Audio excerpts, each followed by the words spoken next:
I am speaking from Bright Future School, Isapur, Mahabirasthan. I am science teacher. My name is P.N. Singh. Today I am going to teach science of class 8. Today my topic is crops. I tell about crops. What is crops? First, crops. When the plants of same kind are grown and cultivated at one place on a large scale is called a crop. कहने का मतलब है कि किसी particular reason में, किसी particular क्षेत्र में एक बहुत बड़े पैमाने पर जो है जब किसी भी फसल का हम लोग जो है उत्पादन करते हैं उसको हम कहते हैं क्रॉप्स। जैसे में पैडी, वीट, ग्राम, बहुत सारे फसल है। अब है types of crops. Types of crops में जो है 2 टाइप्स क्रॉप्स होते हैं। एक जो होता है खरीफ क्रॉप्स, सेकेंड जो होता है रबी क्रॉप्स। फर्स्ट जो है हम खरीफ क्रॉप्स के बारे में डिस्कस करेंगे। खरीफ क्रॉप्स किसको कहते हैं? Those crops which are sown in June or July and harvested during September या October are called kharif crops.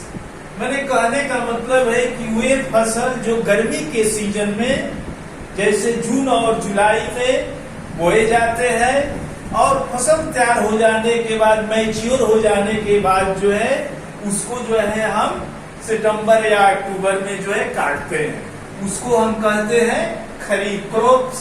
जैसे में आप लोग परिचित भी हो गए इससे।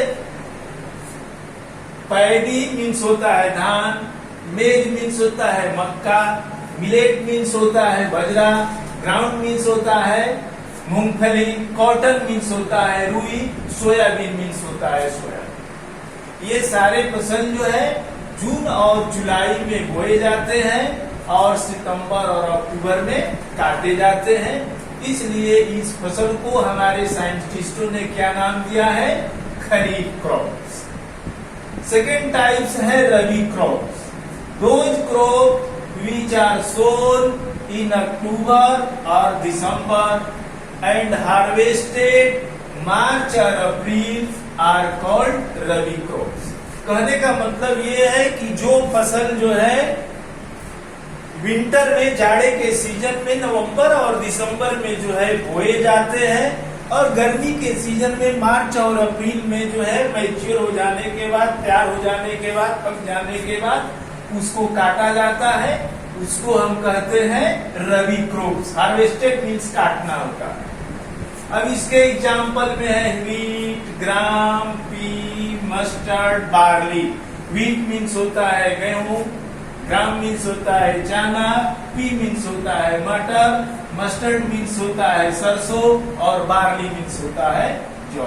तो ये जो है रबी क्रॉप्स के एग्जाम्पल। अब जो है क्रॉप से ही रिलेटेड जो कुछ एक्टिविटीज है जो कि ह्यूमन द्वारा या मशीन के द्वारा की जाती है, जिसको हम डिफाइन कर रहे हैं। फर्स्ट में ये threshing. After harvesting the grain seeds are separated from the chaff. Chaff means होता है भूसा। This process is called threshing. माने कोई भी फसल जो है काटने के बाद मशीन के द्वारा या मैन्युअली जो है उसको भूसे से जो अलग किया जाता है उसी को हम कहते हैं थ्रेसिंग। थ्रेसर के द्वारा भी किया जाता है या हार्वेस्टर के द्वारा भी ये किया जाता है। तो इस प्रोसेस को हम कहते हैं थ्रेसिंग। नेक्स्ट टॉपिक है winnowing. The process by which the seeds grains are separated from the chaff by manually with the help of wind is called winnowing. winnowing का मतलब होता है ओसाना।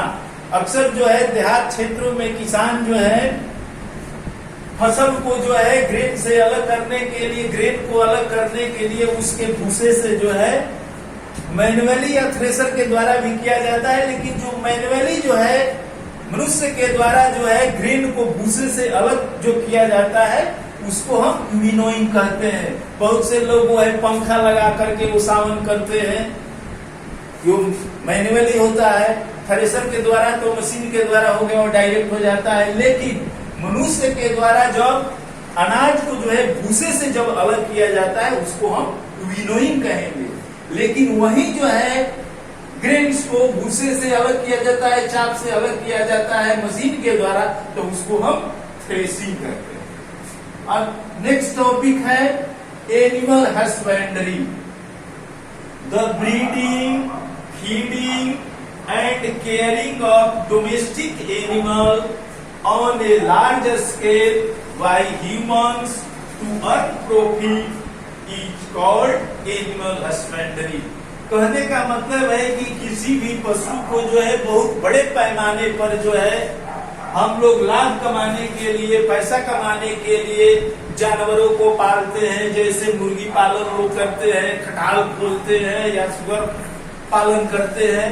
इस प्रकार से पैसा कमाने के लिए, पैसा अर्न करने के लिए यदि बहुत बड़े पैमाने पर हम किसी भी एनिमल का जो है भरण पोषण करते हैं, उनको खिलाते पिलाते हैं, हर चीज व्यवस्था रखते हैं, तो सारी इस व्यवस्था को हम कहते हैं एनिमल हस्बेंड्री।